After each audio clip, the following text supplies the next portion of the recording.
We saw that he was trying to defend this conception of the Palestinian genocide and what's taking place, but we shouldn't be surprised by that. Why? Because as we'll see here in this clip, William Lane Craig has a knack for defending genocide. Let's see how he defends the genocide in the Bible. It's a shocking fact that many Christians still defend the killing of civilians in the name of God, including women and children.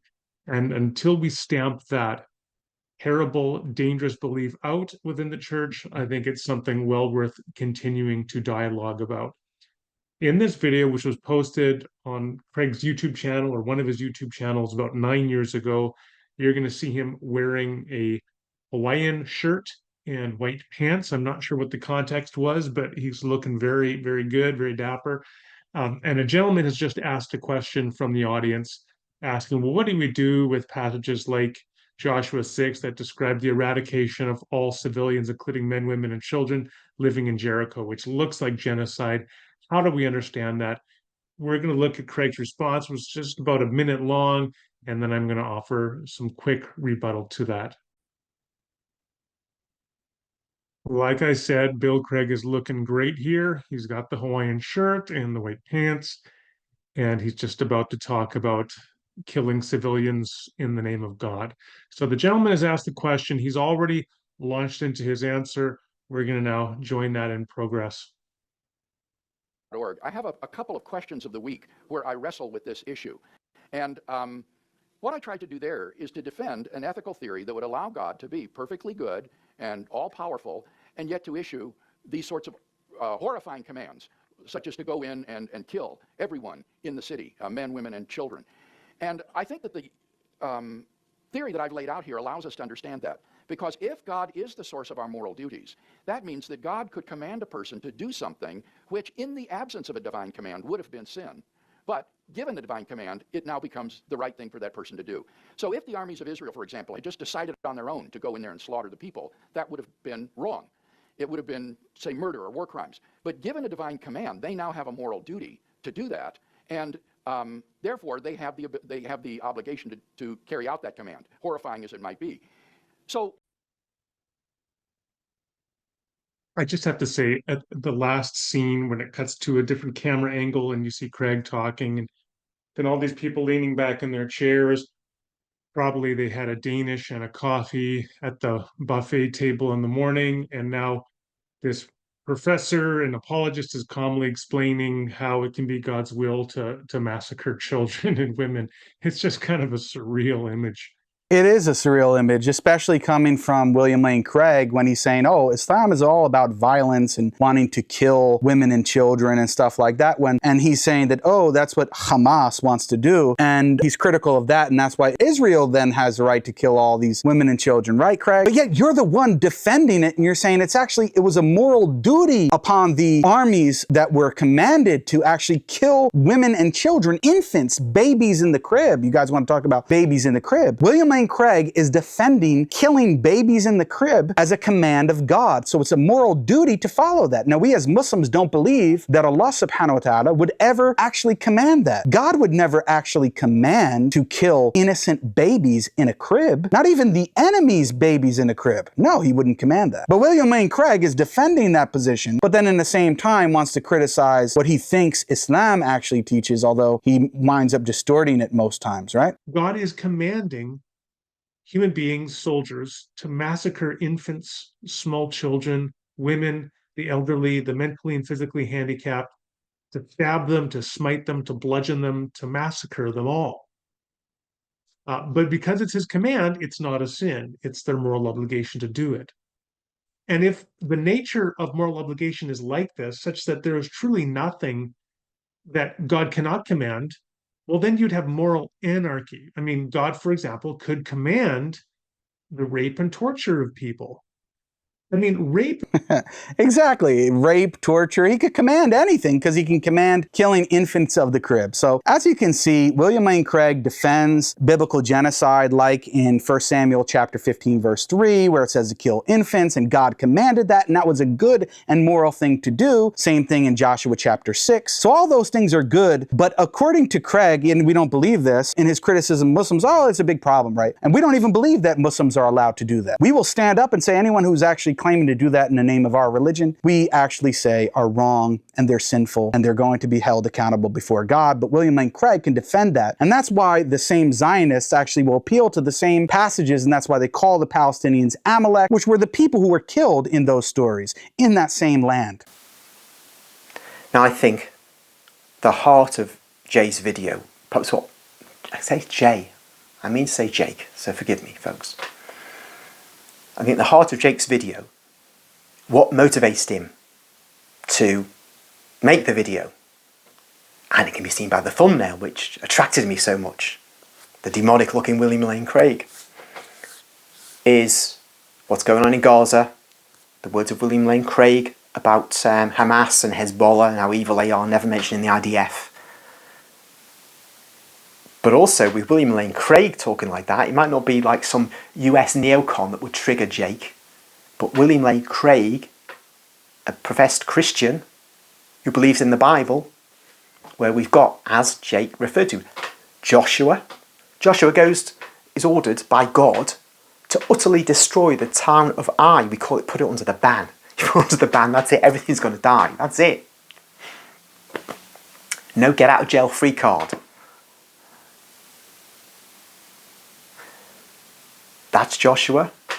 Goes forward to the time of the prophet Samuel, 1 Samuel 15:13 he quotes. We know these passages, of course. Not just one or two here and there, lots of passages in the Old Testament. But I'm not sure Jake should be going there. It's like he hasn't read his own book. Now I mentioned one passage earlier on. I'll revisit it because it's worthy of revisiting. But we've got in the Quran, God, because Jake said, my God would never support genocide, never support genocide. He's not like that. I'd be against genocide. Jake, you said, I'd be against genocide, didn't you? I showed earlier, though, from the Quran, that basically there's no limit on the amount of killing a Muslim should do to those who oppose Allah, who will not either convert or pay the jizya. So I'm not sure you will be in opposition to genocide if you thought it through. But still. In Genesis 6, we have the flood account. You know where I am now, right? You know where I am now, yeah. God says the whole world's going to be covered with water. You might even be a good swimmer, but you're not going to make it unless you're on the ark.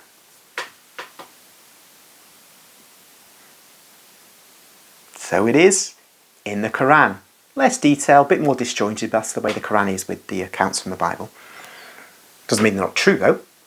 Just the way it is. So you get the accounts in the Bible, and it's in Surah 11. So let's take verse 40. Again from the Sahih International. So it was, until when our command came and the oven overflowed, we said, load upon it, that is the ship, of each creature 2 mates, and your family, except those about whom the word, that is the decree, it says, has proceeded, and include whoever has believed. But none had believed with him, except a few. And Noah said, verse 41 now, embark therein, in the name of Allah, are its course and its anchorage. Indeed, my Lord is forgiving and merciful. Verse 42, and it sailed with them through waves like mountains. And Noah called to his son who was apart from them, O my son, come aboard with us, and be not with the disbelievers. But he said, I will take refuge on a mountain to protect me from the water. Noah said, there's no protector today from the decree of Allah, except for whom he gives mercy. And the waves came up between them, and he was among the drowned. I won't read on, that's sufficient to give a bit of a flavour for Christians who don't read the Quran. The parallels with the Genesis account. My point is this, that's probably obvious.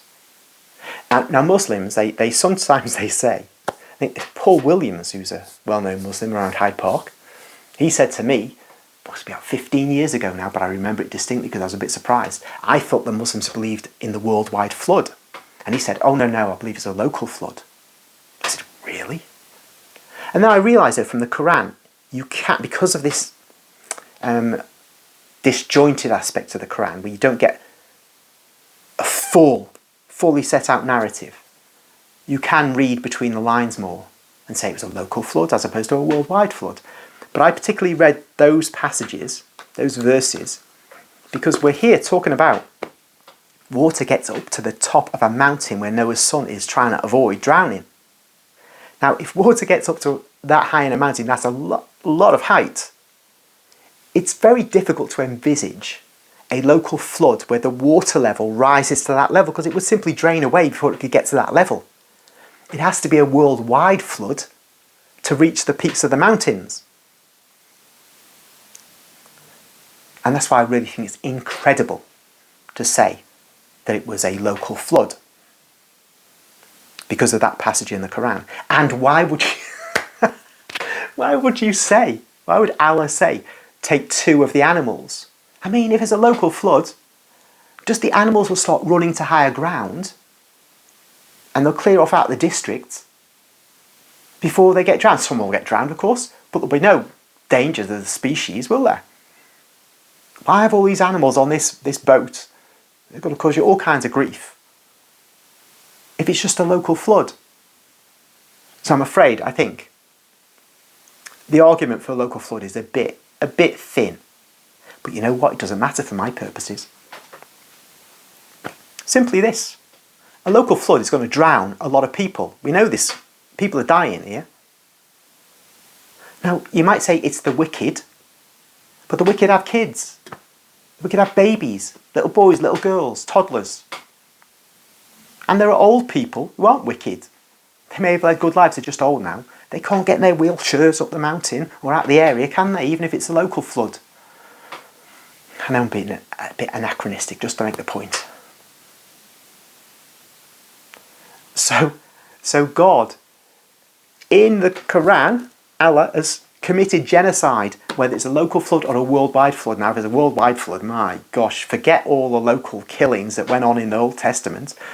They're nothing. I mean, you could say they're nothing when you compare it to a local flood, because a local flood, to get to the height of mountains, or to get to some height anyway, it's going to mean a lot of deaths, a lot of drownings.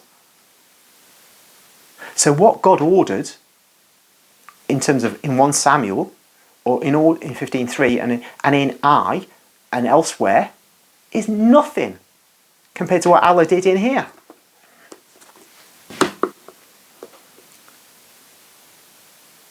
But I know, we got the flood too, in Genesis. So I'm saying, you can't say that Allah is nice and lovely and sweet and kind and gentle, but the God of the Old Testament is a rough diamond. You can't say it. So don't say it. It looks stupid. Sounds stupid. It's kind of like a 1-1 draw, as we say in footy.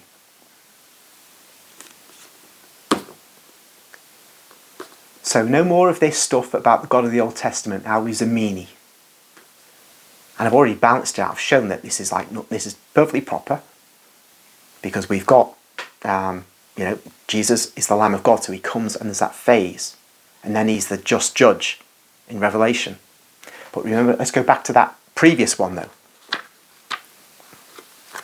That previous verse. Surah 9 verse 29. Just read it again. Fight against those who do not believe in Allah or in the last day, and who do not consider unlawful what Allah and His Messenger have made unlawful, and who do not adopt the religion of truth, i.e. Islam, from those who were given the scripture. Fight until they give the jizya, willingly, while they are humbled. So, to unpack that again. Why fight? Why make war? Somebody's attacking you, trying to steal your cattle, trying to take your land, burn your house down. There's a fair reason to fight. But no. That's not the reason to fight here. It's just because some people over there don't believe in Allah and Islam. Fight them for that reason.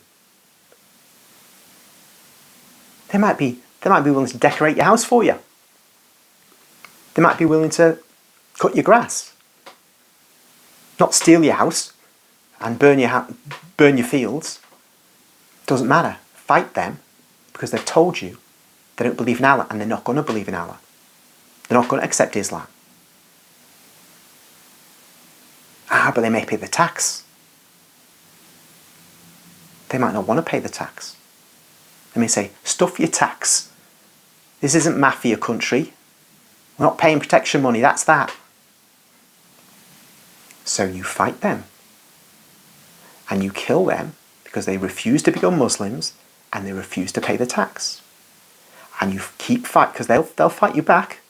You know, they'll fight you back, so you keep fighting them because they're just not giving in. And you keep fighting them until the last one is dead. Now, in the Old Testament, God said, these people have done X, Y, Z. Destroy them. That people have done A, B, C. Destroy them. But these were specific instructions for specific places at specific times. There was no general instruction about slaughter. But here is a general instruction about slaughter.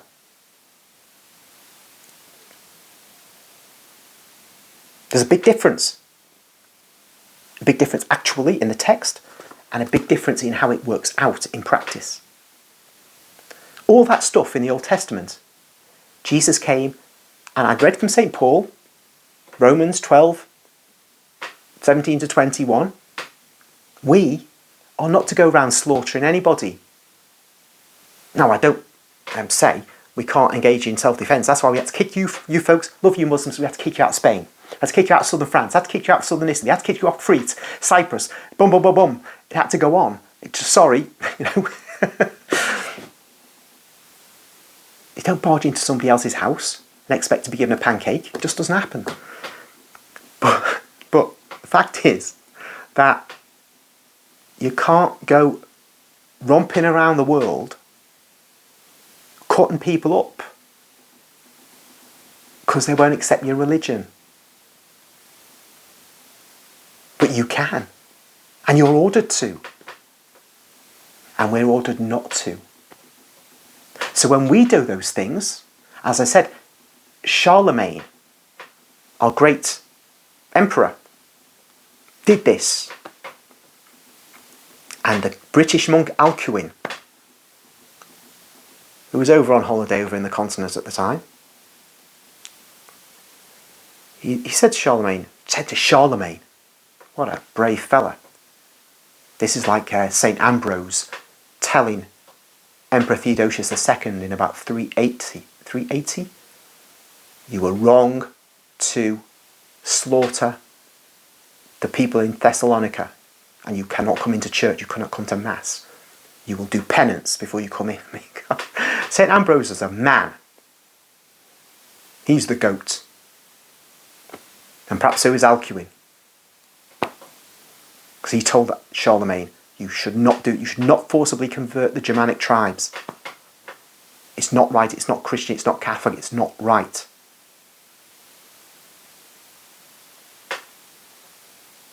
Now you're not forcibly converting anybody to Islam, aren't you just saying, if you don't have to become Muslim, don't have to become a Muslim, but if you don't become a Muslim, you've got to pay a tax. You're not forced to pay the tax, you could become a Muslim, but if you don't become Muslim, or you don't pay the tax, I'm afraid it's, curtains. This is not the way, folks. This is not the way. I want to tell you something else. That this has got you into trouble. Now I know I said before that you wouldn't care if these Gazans were Hindus. But this country, this Great Britain, which has been brought down by, forces which I can't talk about. This Britain is basically a Catholic country. For 1,000 years it was Catholic. Most of you Muslims won't know that. British people aren't taught their own history anymore. Catholic for 1,000 years, then it becomes Anglican, but that's just a warmed up leftovers version of Catholicism. And then it kind of gradually seeps in, disappears really in terms of religion in any meaningful way. So the British people, even today, they have this sense of justice and right and wrong, very different from that of you Muslims. So the British are often atheists, not religious at all, but they see what's going on in Gaza and they're not happy. Not because it's Muslims in Gaza, which causes you to be unhappy, but because it's human beings in Gaza. I have a friend who goes to all the marches for Palestine because she's not British, she's Italian, but she has the same Catholic civilization that made her and her ancestors all the way up, their descendants to her day, even though they may not be believers anymore. Whether these people were Hindus, Buddhist, Shia Muslims who are not liked by the Sunnis, Sunni Muslims who are not liked by the Shias, atheists, devil worshippers, we'd still be concerned about them and their welfare. We'd still be on the case of the IDF. Now I know you'll encounter born-again Christian lunatics waving the Israeli flag. I know that. I'm talking about the church Jesus established now, the Catholic Church. We're not like that. And if you find Catholics who are like that, it's because they've come under the malign influence of these characters, this Americanized religion. Because the United States state has instrumentalized Protestant Christianity for its nefarious purposes, such as support for Israel. There's a tendency in that religion anyway to be philo-Semitic. I won't go into all that, it's a long story in itself. But that's not the Catholic Church. And so I've done some of my own videos about the Middle East situation. But you must understand, you've got to get away from this tribalism, this Islam, which says all that matters are Muslims. You've seen pictures of little boys and girls dead in Gaza. It's horrible. But I don't think you care that very much if they were pagans. Because your conduct, when it's an Islamic crisis, Islamic oppression, Muslims being oppressed, is quite different from when it's any other group. And that's disturbing if a religion produces that attitude. But that's for you. That's up to you. We don't believe you can ever come out of darkness until you come to Christ. So we expect these bad fruits of your religion, frankly, as we see them. Okay.